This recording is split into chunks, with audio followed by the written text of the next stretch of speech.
Please be seated. In the name of the Father, and the Son, and Holy Spirit, now and ever, into ages of ages. Amen.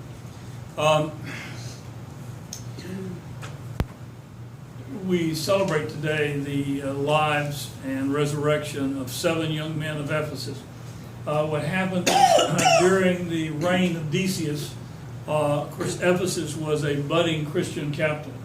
So the emperor himself came there to order the execution of Christians, to try to root out Christianity. It turned out there were 7 young men there who were soldiers and who were Christians, and they were hauled before the emperor, and before they could do anything, they fled, and they fled into a cave on the outskirts of Ephesus. Well, somebody ratted them out, and the emperor ordered that the cave be sort of bricked up with stone. It turned out that there were 2 Christian courtiers in the emperor's court, and so they, when things died down, they went out and put a copper box installed in the stone that had the names of the 7 young men and the event of their persecution and martyrdom. It was over 200 years later, during the reign of Theodosius the Younger, that a dispute began to come up about whether the physical resurrection occurred and was possible, not only for Christ, but for Christians. And it really distressed and disturbed Theodosius as a devout man. And he prayed desperately to God that God would give some kind of sign.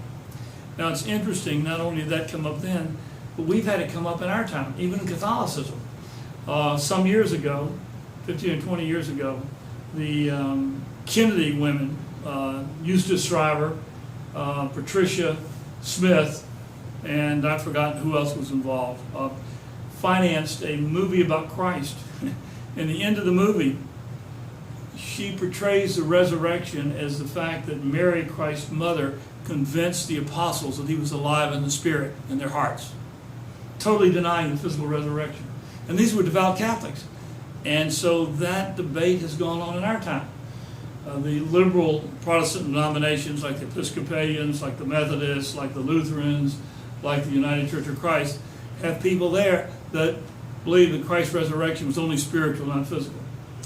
Well, Theodosius' prayer was granted.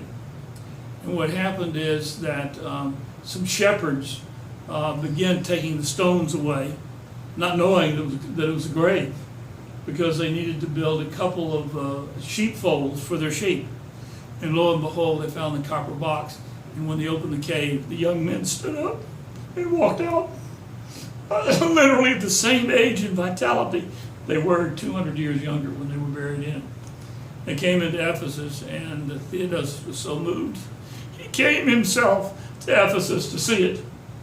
And it was only a week or 2 later that they fell asleep again, permanently waiting the resurrection at the last day when Christ shall return again. The message is a very powerful one, that his resurrection was real and physical, and that he was the first fruits of God's overcoming death. And so his resurrection, and also the resurrection of the 7 young men of Ephesus, is God's promise to us that we will rise again at the moment of our death and live in eternity, and even be reunited to our bodies on the last day when the second judgment of Christ occurs. In the name of the Father, and Son, and Holy Spirit.